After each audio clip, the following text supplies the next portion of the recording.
Itu nyeri pinggang bagian bawah yang disebabkan oleh autoimun.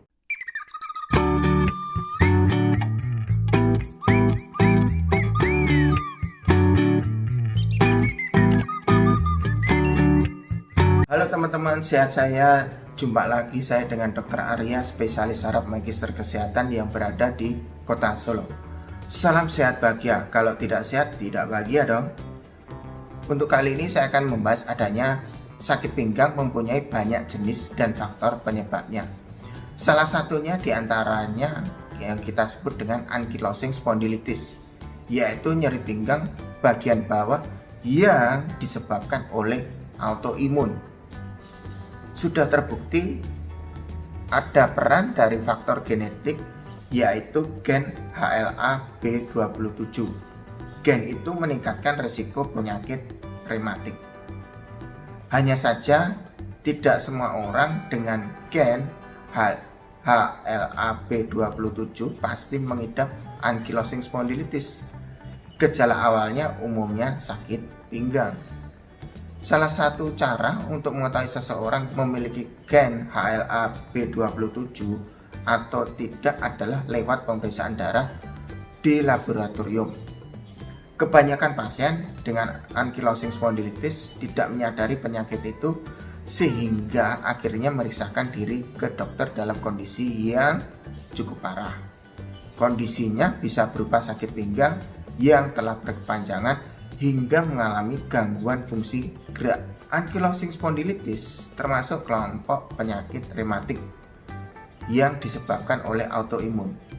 Selain terjadi pada pinggang, biasanya gejala pasien dengan ankylosing spondylitis yaitu berupa peradangan atau rasa sakit dan kaku di bagian bahu, bisa juga pinggul atau tumit. Terkadang disertai keluhan mudah lelah dan kehilangan energi untuk beraktivitas. Lantaran bersifat progresif, pasien dengan ankylosing spondylitis sering merasakan sakit yang berpindah ke bagian tubuh lain seperti lutut, pergelangan kaki, dan siku. Ada pula yang merembet ke nyeri pada leher yang hilang dan muncul tiba-tiba. Orang awam biasanya menyebutnya akibat salah bantal. Nyeri pinggang kategori ankylosing spondylitis tidak hanya terjadi pada orang dewasa, namun juga pada anak-anak usia 9-10 tahun. Tetap bisa diobati. Selain tidak nyaman, nyeri pinggang itu mengganggu adanya fungsi gerak untuk membungkuk, misalnya bakal susah atau kesakitan. Pada pasien dengan ankylosing spondylitis yang berat, terjadi penyatuan ruas-ruas tulang belakang.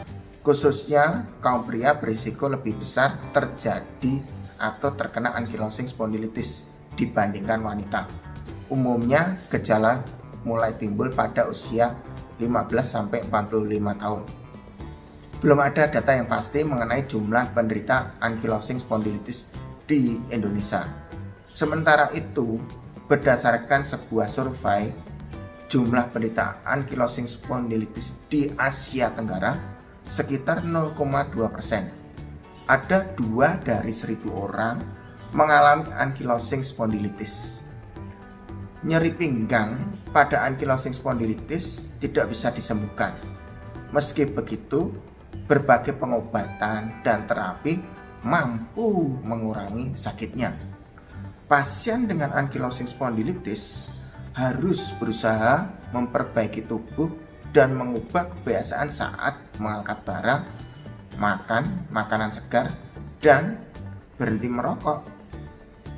Jika pasien disarankan cukup istirahat dan berolahraga teratur sesuai dengan kemampuan, olahraga yang terbaik untuk pasien ankylosing spondylitis adalah senam dan berenang. Mengenai pengobatan, ada terapi dengan obat-obatan anti nyeri ataupun anti peradangan. Oke teman-teman, video ini semoga bermanfaat dan dapat membantu teman-teman jadi tetap sehat dan bahagia.